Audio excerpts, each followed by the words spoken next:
Hello everyone, my name is John Michael Bushman and welcome back to Reverse 1999. But we're not going to go on the main path today. We are going to go on a tangent, a side quest, if you will. Now, when I was going through the Greek arc, I could not understand certain plot points and knowing as to why certain characters act the way they do. Well, that question may actually be answered here in this event that was released alongside Chapter 5 here, or at least I assume it was released alongside Chapter 5, which could potentially answer some of the questions that I personally have with this chapter of the story in particular. So, without further ado, we're gonna start. But before we start, there are actually a few differences here, as The Sand Remembered is the actual story of the event. Trojan the Long Night is what I would assume is the visual novel side of things. You know, it's just reading and no voice. So there is that, and there is a cinematic for this event, so we'll start with that, and then we'll cut straight into the story.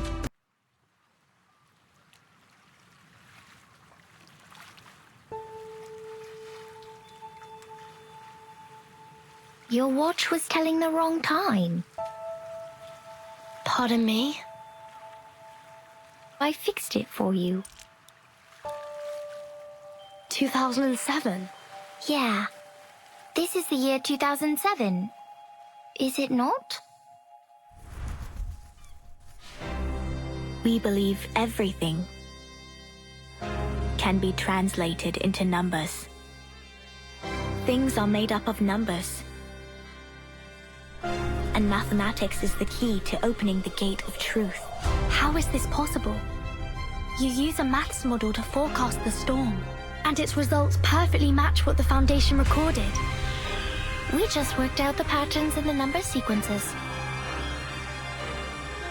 Close your eyes, Vertin. Truth reveal itself to you. Truth. Timekeeper! Watch out! Who broke the silence? Sanet is in detention. They're planning to sentence her to death. Those of you who agree to the death sentence may remain seated. Who wish to commute Miss Saneto's punishment, put your pebble into the pot in the middle of the hole.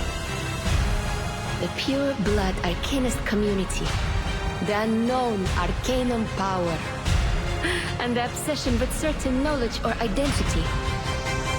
Sound familiar? I take not thought for needless disputes.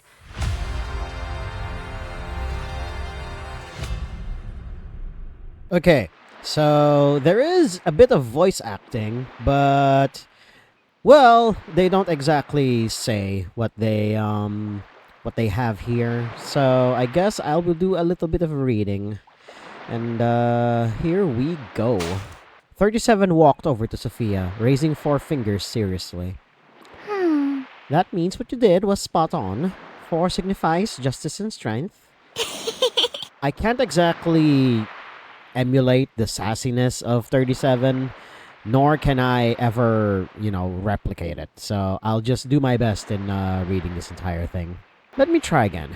I'll try to make more skips this time. 1, 2, 3. Well, at least they say lines that I don't necessarily need to read, so there is that. Excitedly, Sophia picked up a few more smooth pebbles, only to receive a puzzled look from her companion. You got the right answer already. Why throw more? The question made Sophia pause, and she matched her puzzled face. But 37 seemed to be more confused. Bigger numbers aren't always better. If you're testing your throwing technique, 4 is the best possible number. Or do you want to test your passion and coordination? 5 would be better for that. No, I'm not trying to test any number. It's a game. The red-haired girl felt caught in the awkwardness of the moment. She hadn't been on the island for very long, and the seriousness with which they took arithmetic still left her feeling alien. Thankfully, she had a companion who was well-versed in these matters. Game. Oh, a game! Like kotabos, I hope that's how you pronounce that word, where you fling wine dregs from 2-handled cups at dinner parties. That sounds like a fun-ass time, holy shit. I guess so. I mean, it almost sounds like skipping stones. She had agreed without really understanding the specifics, but not wanting the conversation to stall, or to disappoint her new friend. Ah, alright. I don't get the point of all this. Huh? 37's brow furrowed, as if let down by her companion. So, Throwing wine or pebbles, hitting a target, sinking a plate, or skipping stones on the does all water. this have any symbolic meaning? that precisely it, 37. Don't even need to read your line. If it's about being the highest ranked, I get it. Like 210, he's always trying to get the top score in Kotabos. So is 6. He's always chasing the end of each series. But, Sometimes it seems people do things without any purpose at all. hmm. Well, they're just playing. And that's what most games are about, spending time with friends and having fun time. Without any greater purpose, I guess. Fun? Oh god, the blue-haired girl doesn't know. You mean these things don't have any transcendent purpose? They don't climb up the hierarchy, seek knowledge, purify their souls, or seek out the truth? So all they're doing is idling in the sensory world. Oh dear god. Putting it like that. The young girl's tone grew much more distant, even cynical, surprising Sophia. No, I think it's not entirely like that. Sorry, 37. I'm new here, and there's a lot I don't understand. If I'm wrong... The blue-haired girl was resting her chin in her hands. She had already drifted away in thought. Sorry. What were you saying? That's alright. Never mind these trivial matters. We have more important things to do. Mother asked me to familiarize you with the island. So, is 4 the number you want to validate on the beach? Sophia tried to finish her apology, but 37 dismissed it with a wave. She was already caught in another train of thought.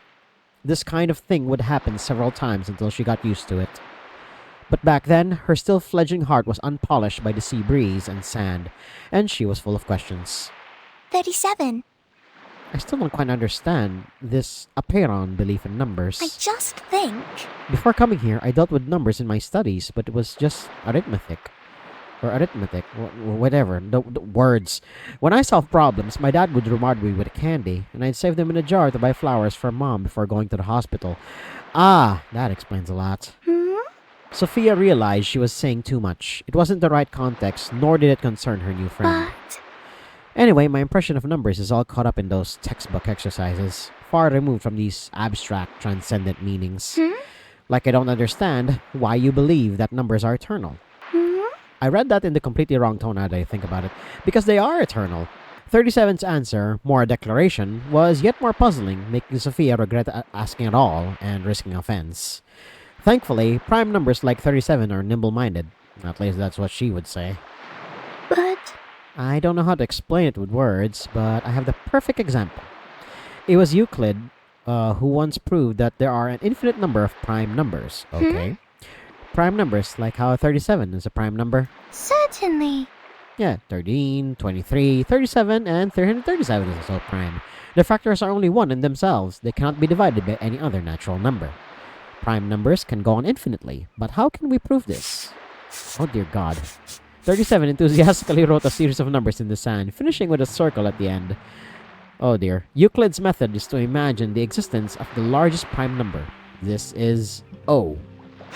So, we make a complete series of prime numbers, starting from the smallest, which is 2, all the way up to the largest, which is O. Based on this understanding, let's imagine there's a larger number, theta. Oh wait, no, that one I know how to read. That's theta. Theta represents the multiplication of all prime numbers in the queue, plus 1. Oh dear god. Wait, so does that mean O is... No, O cannot be omega. That's probably some other mathematical symbol that I am not remembering right now. I do know the triangle thing is theta, or at least somewhat close to it. I could be completely wrong, of course. But, let's keep going. I'll just call it theta, just so that we can make it easy. Clearly, it cannot be divided by any of the listed prime numbers. The numbers 2, 3, 5, or any number represented by O, I still don't know what that represents, will result in a remainder of 1. If theta is not a prime number, it should be divisible by a prime number larger than O. If theta is a prime number, then naturally it's larger than O. Both scenarios contradict the assumption that O is the largest prime number. Therefore, the conclusion is, there's no such thing as the largest prime number, O, but because prime numbers are infinite. Jesus Christ, 37, you are making my head hurt. 37 finished writing, clapping her hands, shaking off the sand, and standing up beaming. Yeah, she probably felt proud that, hey, I know all this shit. But... I heard about this theorem at school, but I don't understand what it means, really. Me too, Sophia, me too. She couldn't grasp the transcendental meaning behind such specific mathematical theorems. To her, they were strict, correct, but nothing more than chalk particles on a blackboard, monochromatic, sharply defined, and barely soluble in water. And that was all. Mother told me Euclid wrote down this proof over 2,000 years ago. She said, the person who wrote this proof will die, the paper that recorded this proof will decompose, and we who read this proof will also one day disappear. Jesus Christ, 37! Why can't you just grow up, to the state that you are in now and be just a sassy blue-haired girl? Not this kind of existential crisis bullshit. Come on! Everything will be washed away like sand on the seashore. Certainly. But this proof will endure, always correct, beautiful, and intricate, to be admired by every future generation. Well, at least there's that. A little nihilistic for my taste, but I get your point. I suppose that's eternal. Uh-huh. Everyone on the island tells me that I'm special. Yeah, you are. Prime numbers are like the foundation stones of arithmetic. Why do I always say arithmetic? I always add an extra H to arithmetic. There we go. All integers are derived from prime numbers. But I'm one of a set of infinite prime numbers. There will always be more newer numbers. So I'm not truly special. You are contradicting yourself yet again, girl. And yet somehow you will find a conclusion that will make you say that you are indeed special. Let's see. But even if I am just 37 grains of sand on the beach, I'm still encompassed within this infinite cube. And there are an infinite number of such sequences. Sequences of integers, sequences of fractions, sequences of irrational numbers. Each and every one infinite. 37 turned around. Now her eyes sparkled with the grains of sand in the sunlight. We're all part of infinity, and I take pride in that. I think, Sophia, that is what eternity is. Under the bright sunlight, the grains of sand of the beach gleamed like gold. As she locked eyes with 37, it was blinding yet poignant. Did I say poignant right? I'm pretty sure I didn't. Don't close your eyes, as scripture says. Do not shy away from anything beautiful. Ah, indeed, Sophia. I'm still, dumbfounded with everything that 37 is saying, by the way. As time passed, I often remembered the theorem 37 told me. I never quite understood her world, this fascinating abstract kingdom of mathematics where every number is her friend. But in that moment, I caught a fleeting glimpse of the beautiful brilliance of eternity in her eyes. It was enchanting, inspiring, and admirable. It became the seed that led me to embrace the school.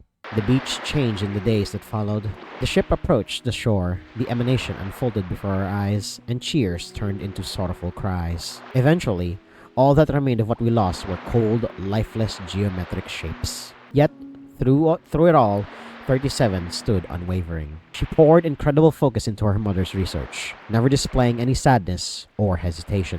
Just like the theorem she spoke of that day on the beach, unchanging, resolute, immune to the passage of time. How could 37 stay so uniquely unaffected by the world around her? Because she's special, and she's a playable character, of course. I couldn't find an answer to that question. All I could do was offer my help, meager as it was. The lab's light bulb needs changing, and we may need more paper for calculations. 37 mentioned last time that we need... Oh, hey, Sophia! You look like you're in a rush. Something urgent? Not exactly. I'm just heading to the lab to check on 37's progress. 37? Been a while since she's made an appearance on the beach. Perhaps she's still digging into those remaining records? No one else can handle them. Every time the emanation came up in the conversation, the atmosphere seemed to darken in response. It was as if navigating around the edge of a storm. Ooh! Don't worry, 37 will figure it out. And hey, take care of yourselves, both of you. We don't need you to wear yourselves out. I understand.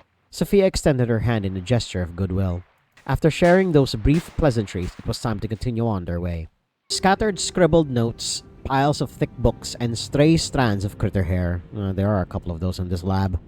It looked as if a flock of Abraxas had visited, or the lab had been caught in a whirlwind for centuries on end. Anyone would have been exhausted by such a sight. And amidst the panoply... Wow, holy crap, that's a sentence. And amidst the panoply, the lab director herself lay sprawled across a table, lost in her own head.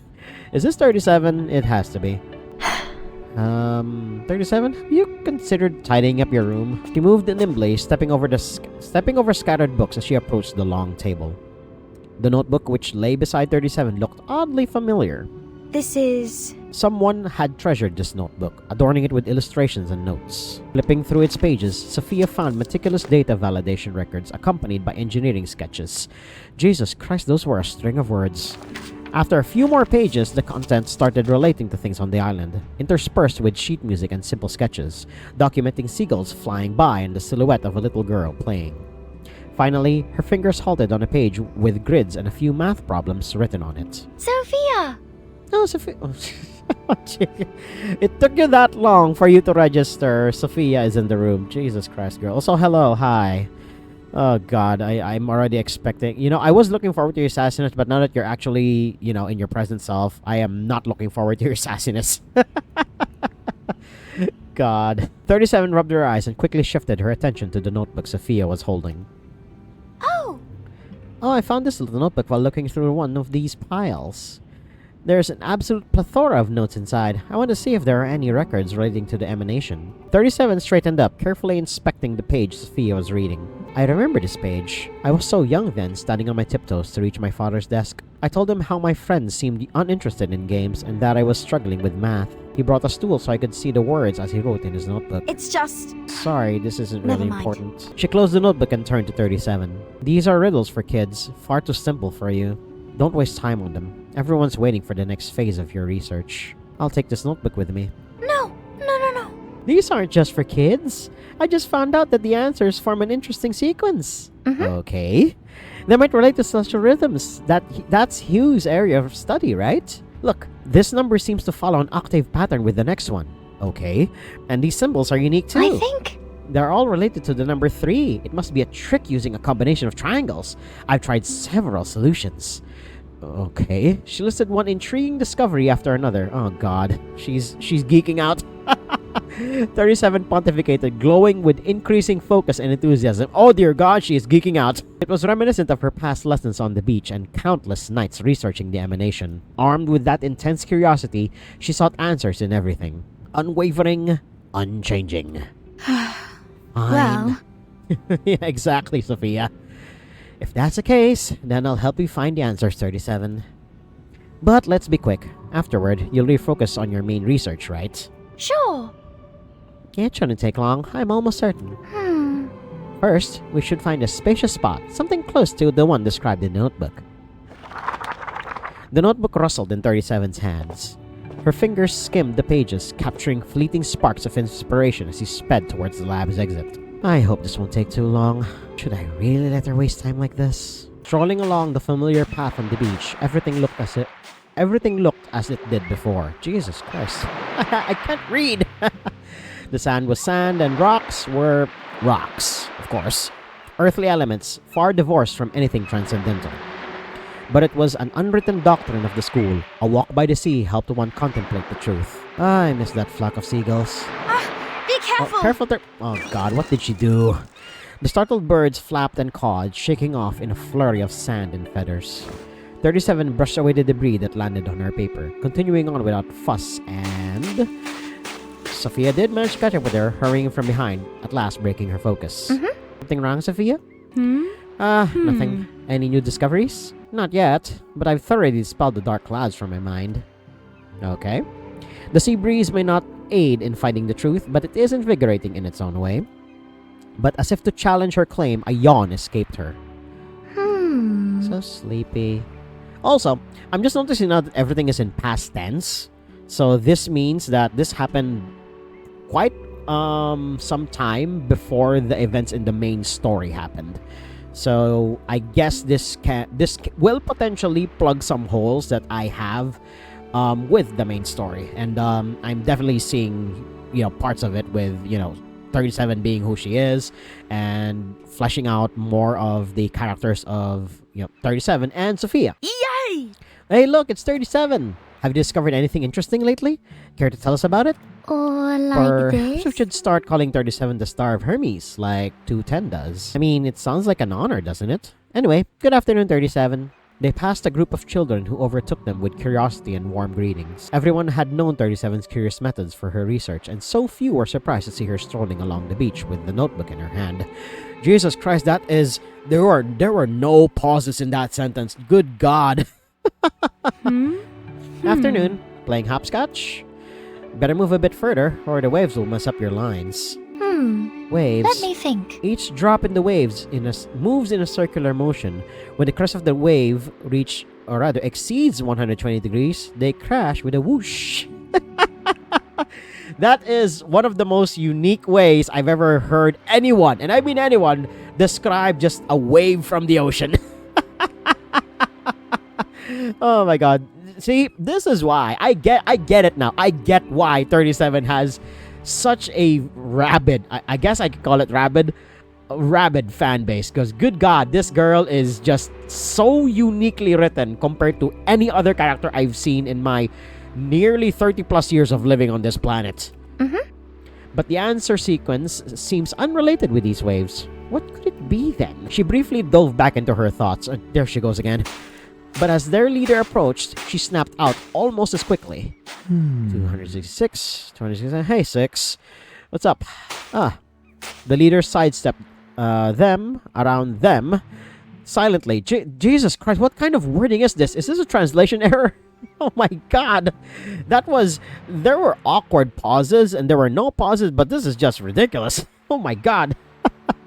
Then again, you can't really fault Blue Pac for this, because they, as far as I know, they primarily wrote this game in English before, thinking about it in Chinese. So, but there could be some stuff that's lost in translation, but who the hell do I know? So let's just keep going, and I'm gonna try to read this. Such efforts rarely turned out as expected for him. Oh, 6, you're here too.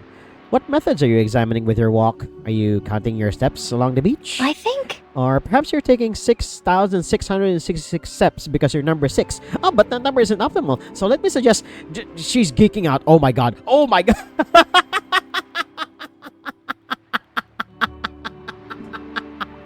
6 knows. 6 frickin' knows. Yeah, I don't even need to read that. You guys can read that for yourselves, because good... I am laughing way too hard right now. Why aren't you in your laboratory? Exactly as you said, 6. I discovered some puzzles Hugh left behind, so I've opted to decode them with Sophia. She happily waved the decorated notebook in her hand towards 6. Actually, These puzzles are mostly children's games. I can assure you 37 won't waste too much time on them. sure. They are indeed rudimentary.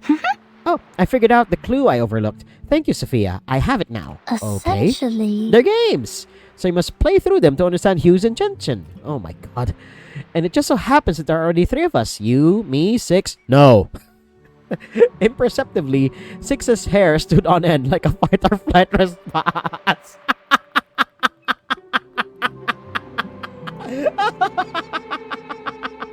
Dear God, this girl. She is an unstoppable force, and 6 is the immovable object. And somehow the immovable object cannot stop the unstoppable force, because of course it can't. Sorry, there are other matters that call to my attention. The most polite way of saying, look, I don't have time for this right now. I gotta go, okay? We used to play together often, didn't we? Oh no, she's using the puppy dog, guys.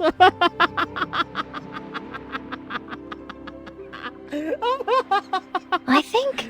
The present is no different from the past. Time is merely a procession of knots on an infinite rope. It doesn't matter where you start counting. 37, please. No. Thank you for your invitation, but as 6 spoke, he took a step back. The language was clear, implying that the conversation should end right then and there. Unfortunately, these social cues were lost on 37. Oh, you poor sweet girl.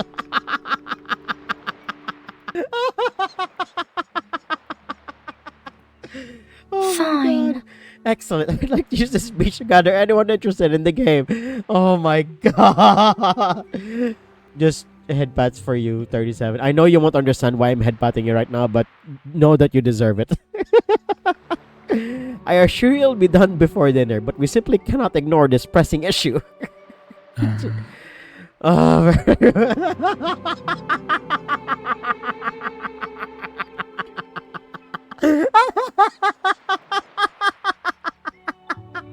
oh, poor guy.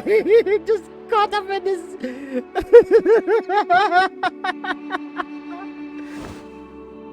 Six turned to Sophia, nodding an almost imperceptible plea to her. In addition, Please evaluate the feasibility of 37's proposal. I shall leave this with you. But I'm afraid I must take my leave. He took a step forward, pausing for a moment. I'll start from 268. Thank you. Thank you. Finally, he resumed his interrupted walk, narrowly escaping 37's notice as she returned to her thoughts. Oh. You know, Six is the best riddle solver among us. Oh.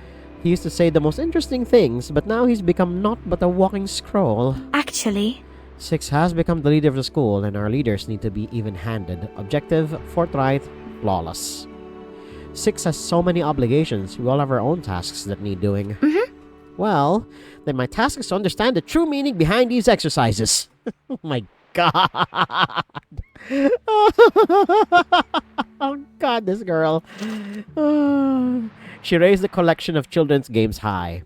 For the island's chief researcher, it wasn't the most fitting action. 37, please. perhaps. Maybe these exercises don't have any meaning at all? 37 blinked, as if Sophia's words had no imprint of meaning at all. Jesus Christ. I think They're just children's games, and you already know the answers to each one of them. perhaps. I know you think the sequence of answers has some significance, but maybe they're just random numbers.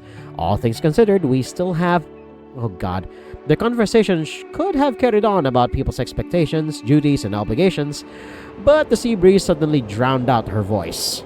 37 did hear her, or perhaps she didn't care to. Oh, it's those kids, look! Oh my god. 37 looked into the distance, completely engrossed in the next moment. Come on, Sophia, hurry up. I'll help you ask. Oh god. Hold on, don't go so fast. Her words were lost in the swaying of 37's robes as she dashed on ahead. She was always one to act on her thoughts immediately, seizing on every idea and squandering her inspiration. Yet, she could reach heights others only dreamed of. Not long ago, she rushed out of the canteen in the middle of dinner, bewildering everyone present. But a day later, she submitted her initial speculation on the distribution of the emanation, which was just as soon verified. When asked about it, 37's response was understated. Oh, I simply noticed a striking resemblance between the patterns of the emanation and how my sesame seeds were arranged. Jesus Christ, 37. How the hell do you make those kinds of conclusions? Perhaps so. I was her strange genius, and she is everyone's strange genius indeed. She bent down to pick up a pebble buried in the sand and tossed it as far as she could. As the stone skimmed over the water surface, it created several ripples, conjuring a stream of memories. Oh, Sophia, what's wrong now? Faint sobs collided against the smooth geometric surfaces, leaving faint and hollow echoes. But a hurried set of footsteps obscured any other sound. Certainly. Sophia, you're here. I have something for you, something you'll be interested in. Okay then. 37 handed over a glass bottle. The rolled up paper inside looked jagged, as if it had once been a corner of a worksheet. You wanted to know your soul number, right? I saw it and wrote it out here. Ah, so this was the event that Sophia kept referring to. Her tone was as proud as ever. I mean, I feel like 37's pose is that of a smug child, you know. You know that pose, you know, both hands on their hips, elbows pointed outward, that big smug expression on their face. You know the one. It was a prime number, one that carried a meaning of hard, piercing brilliance. It was a memory that was willfully forgotten. In the last moments of her memory, the glass bottle traced an arc through the air, landing in the sea. As the ripples dispersed, calm returned. So while 37 tries to grab Sophia's attention here, that interaction with 6 is like the hardest I've laughed in a long while. And that just goes to show the just insane writing that just goes into this game. And good God, at the time of me recording this video, they just released chapter 12, which involves Igor and a bunch of other World War I era characters.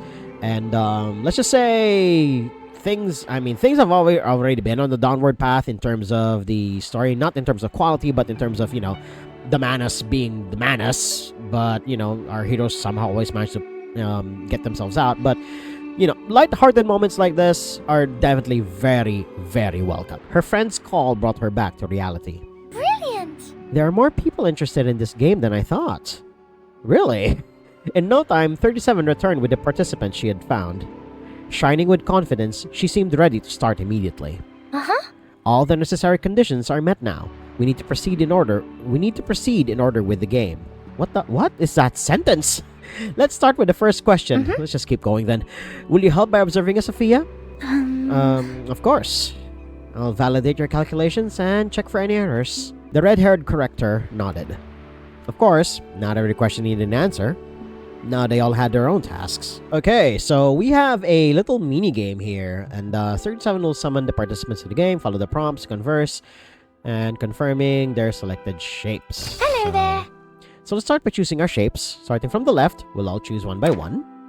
She lifts her notebook high, showing it to the crowd around her, waiting for instructions. Please wait. Choosing from one of these 7 geometric shapes. Okay, I'll choose in order. The monad, that from which all things originate, I choose a symbol to show respect to a pair. It's like okay? this. Okay, you're right. I love the unity and universality of it. The question is... I choose this line segment, made of 2 points joined together. It represents both fusion and division with endless possibilities. That's great. No problem. Interesting point you bring up as well. I think. We need one more shape. 3, 1, 2, and I'll take this one. Perfect number. Nice golden ratio hidden in the star shape. It's a good choice. Now we can start inferring. Okay then. Explain the puzzle. After confirming the selected shapes, the game can officially start. Follow the prompts on the left to gradually form the argument. Inform the participants of the topic. Okay. The Let first me question think. is, there's a well that's 8 meters deep. A small snail starts climbing from the bottom. It climbs 3 meters in the day and drops 2 meters at night. So it climbs up 1 meter a day. So in a 24-hour period, so it will take 8 days for it to climb all the way out. Maybe 10 if you're being a little cynical about it, but let's see. How many days will it take for the snail to climb out of the well? 10. You even hear it clearly? Everyone have questions? Everyone shakes their head in unison? Okay, It's cool. like this. The game is simple. We need to line up the correct order to represent the steps that solve the equation. Okay, that's a little... After ascertaining the topic, corresponding deduction steps will be allocated to the participants. For instance... The monad represents climbing up 3 meters. Yes. Okay, got it. And then allocated deduction steps will be recorded in the available shapes. So climb 3 meters. How many days does it take? Okay, continue allocating all of the remaining steps. Sure. So we Here go you to this go. one. Line segment is dropping Yes. down 2 meters. I'll remember that. Okay, now we have 2 shapes. So climb 3, drop 2. So it will go up and down, I guess. Basically, the snail is climbing a meter a day. And then... Finally, the pentagram represents adding 1 day. Perfect number. Everything's set. Okay. So now there are steps. Successfully allocate all the deduction steps. Try stating your argument. Oh dear God.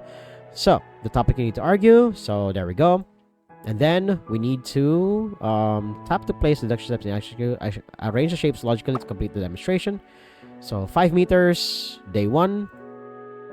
And then there's an error. The corrector will fulfill her responsibilities. If you don't know what to do, you can also borrow the Star of Hermes Eureka to shed some light on how to solve the puzzle.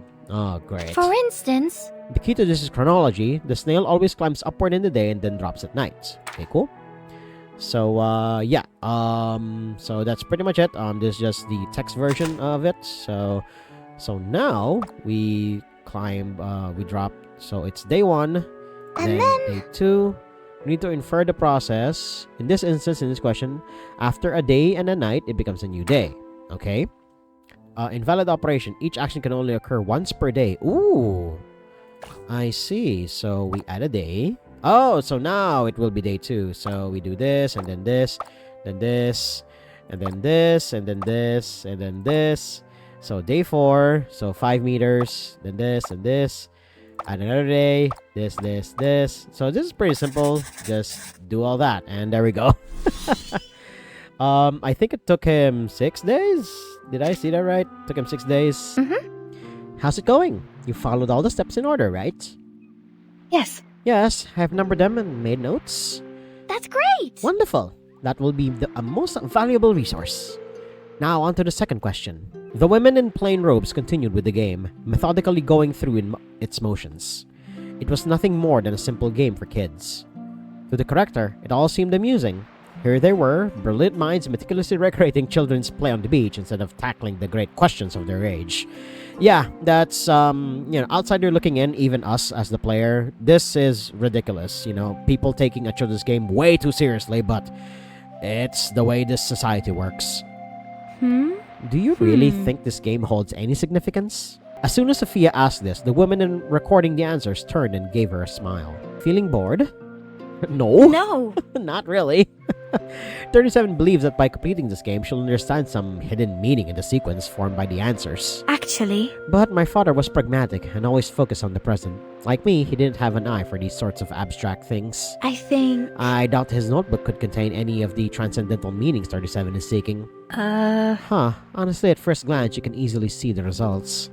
The answers to each question form a 10-digit number, 633-343-4533. I can't see his value, but 37 must be doing this for a reason. After all, she's always the first to grasp the essence beyond our understanding. Essence? What do you mean? She had never associated her father's notebook with the notion of some transcendental essence. What essence could a set of child's exercises in an old book possibly hold? If this is just a waste of time, it could erode everyone's trust. The corrector furrowed her brow with worry. She felt as if she had to rectify this mistake. Sophia! Yes, Sophia, what's on your mind? Her friend's sudden appearance caught her off guard, forcing her to take a step back. It's just... Nothing. Never mind. She forced an adjustment of her demeanor, hiding any sign of her flustered thoughts. I was just thinking, 37, are these games perhaps too simple for the others? Are they? Maybe, maybe not. We'll see. 37 tilted her head, as she always does. I think... But there is nothing simple about any set of numbers, nor any set of answers. Essentially... Indeed, the simplest numbers often hold the deepest meaning. Even a number as singular as 1 holds the origin of all mathematical thought. It's like this. I believe the problems in this notebook are no different. I understand. Of course. You're always right, 37. There's a sting in that. I don't know why. Perhaps. But perhaps instead of these simple games, we could... work on more important things? She saw right through you. 37 finished her sentence, catching the red-headed corrector off guard once again. 37's eyes followed her as she took a step forward and fired off a series of questions of her own. Sophia, you keep repeating yourself. So then, what's the most important to you? Oh, God. Caught in a corner there. There could be many answers. The research of the emanation, the school's public affairs, or even just the fate of this small island. But, no, go away, 37. I know you're right. You're always right. But I don't want to know. I don't want to know my number anymore.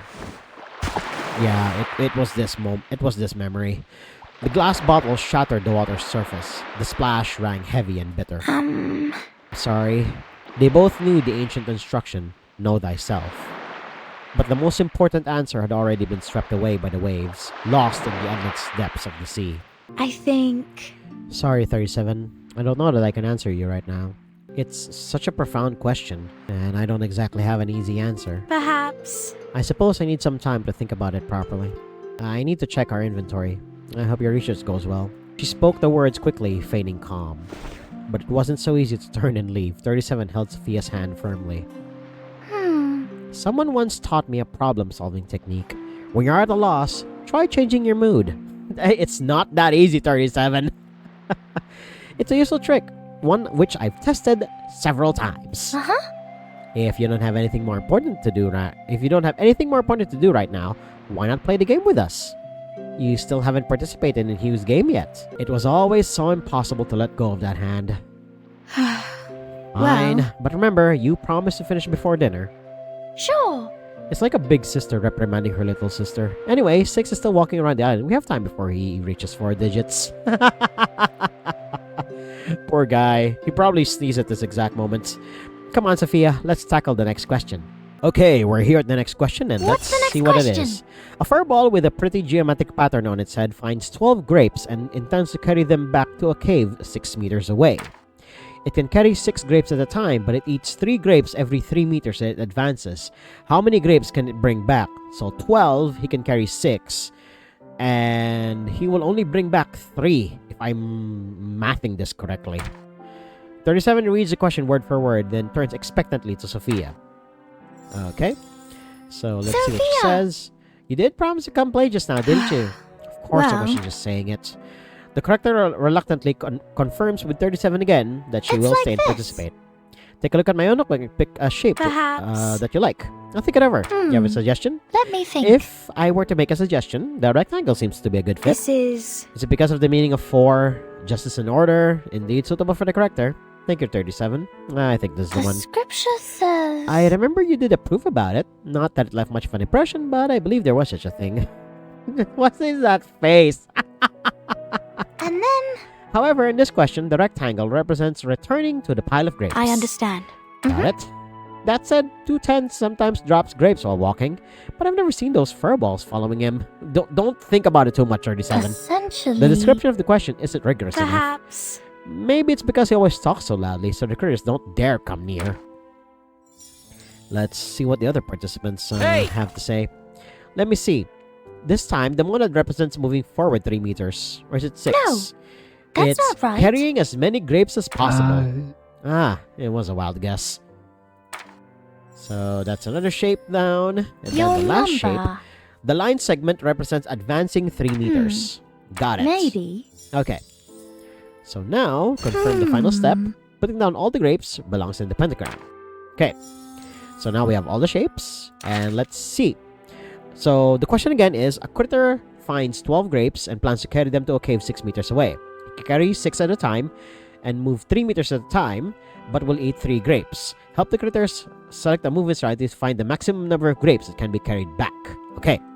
So, he will return, or rather, he will carry 6. So he has 6, and then he will move 3, I believe.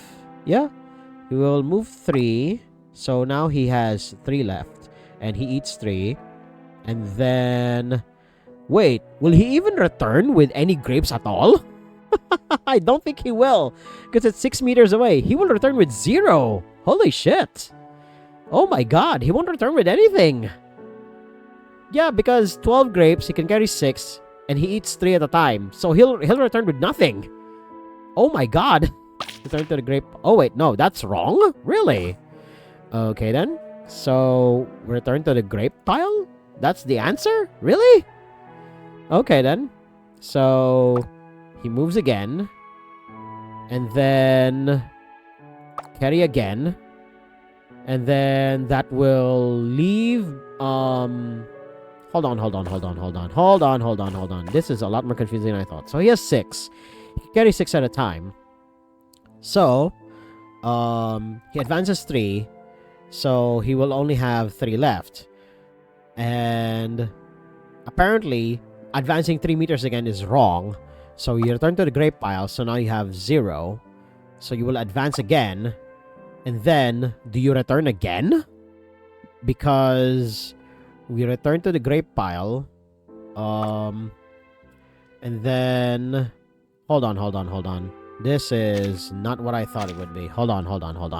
Let me math this out, and I'll see if I can either find a logical solution or I just brute force this, which what I always tend to do when it comes to puzzles. Okay, so I managed to brute force my way into the solution of the puzzle, and I was right that the critter will return with less than the amount of grapes that they started with, and I believe I said earlier on that he will be left with either 0 or 3, and turns out he was left behind with 3. Jesus Christ, if you could just control yourself, critter, you probably would have ended up with even more grapes. So now we're on the 4th chapter, and what's Sophia's question? Did you get the result you wanted, 37? Maybe after a few more questions, and I'll probably discover a common pattern. I think... Let's hurry. We still have time for one more question before dinner. Ah, you're right, Sophia. She flips through her notebook, seemingly with a new idea. It's all right. I'm glad you agreed with the suggestion. Let's continue on as it's written. No. We don't have to verify the same thing over and over. Initially, I just reduced the sequence by 3, and now there are 2 more duplicates here, 3 and 4. Subtract 1. So let's skip the redundant parts. I'm sure we'll clear up the rest soon enough. Hello there. Who else wants to join? The eager little boy is the first step onto the field. Okay then, let's see what he says. I've been thinking about this while watching everyone play. I choose a hexagon. Because it's perfect, has the number 6, just like our leader. Exactly. But he hardly ever participates in such games. At this point, I prefer your approach. 37 nods in approval at the little boy's active participation. Yay! Thank you very much. Alrighty. What's the next question? The question here is somewhat different from the previous ones. Based on the description, in what position is the hexagon? For instance, I'll show you the notebook to each of you, and you just need to say the corresponding order. Okay then. So let's see all of the shapes. No shapes on my right, and there's a big crowd on the left. the question is, My position, more than one shape on the right. Okay. So she is more than one shape on the right. Among the two shapes adjacent to me on both sides, there is no monad. So there's no circle besides Sophia. Okay, got it.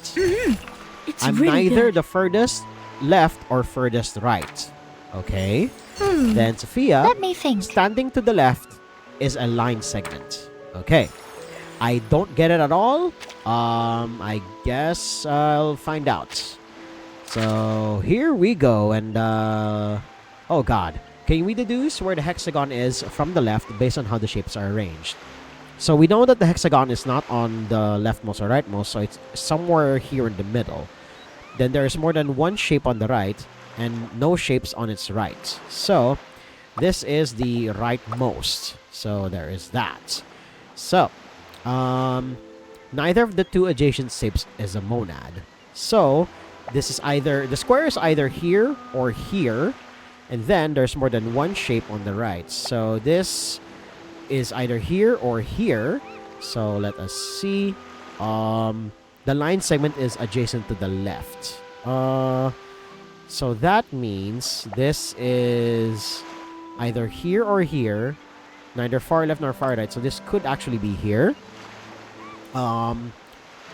Where hexagon is from the left and how they are arranged. So neither far left nor far right.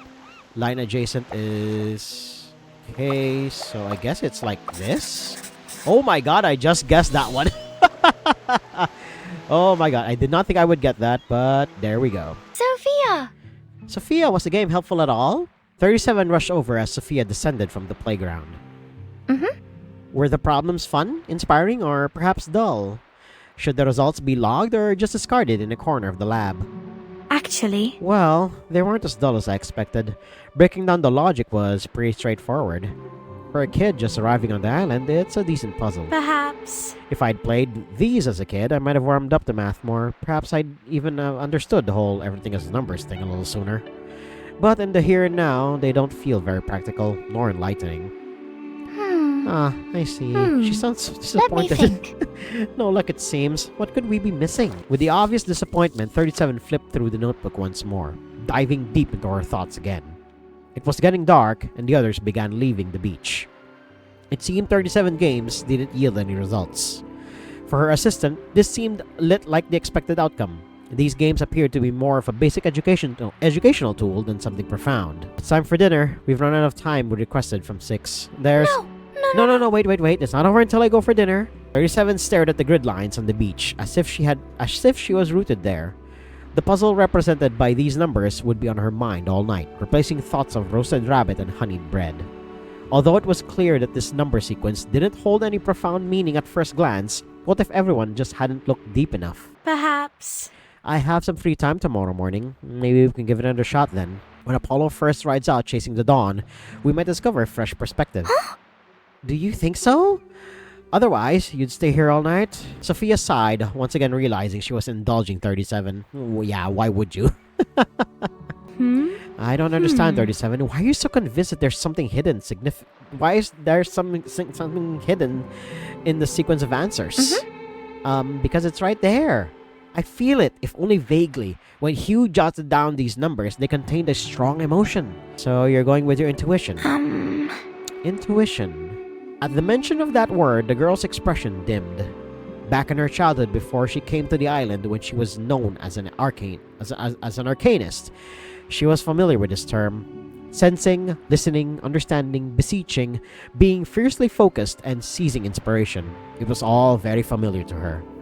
But she couldn't see the flash of genius whenever she pleased, playing around with them as if she was catching butterflies. What did having such an ability really mean? Sophia! Sophia, come on! If you don't get to the canteen now, only the soup base will be left. That's a horrifying thought. 37 had maneuvered nimbly over a line of seagull footprints and waved to beckon Sophia ahead. Hold on, I'm coming. And remember, not every question needs an answer. We have more important things to do now. And we're gonna cut it here for now. We still have 4 more chapters in this little side quest that we are taking on. Well, excluding the preface, but that's chapter 0 basically. And yeah, so we managed to basically flesh out the characters of 37 and Sophia, and then see 6 in a really, really awkward situation that he would rather not be in, and that was honestly the best laugh I've had in a really long while. So it's a really fun side quest that we're undertaking here, finding out more about the world that 37 is in, and along with the math cult, as I prefer to call it. And we're going to find out more next time. So if you guys like what you saw, hit like, comment, subscribe, and share this among your friends. And until next time, toodles.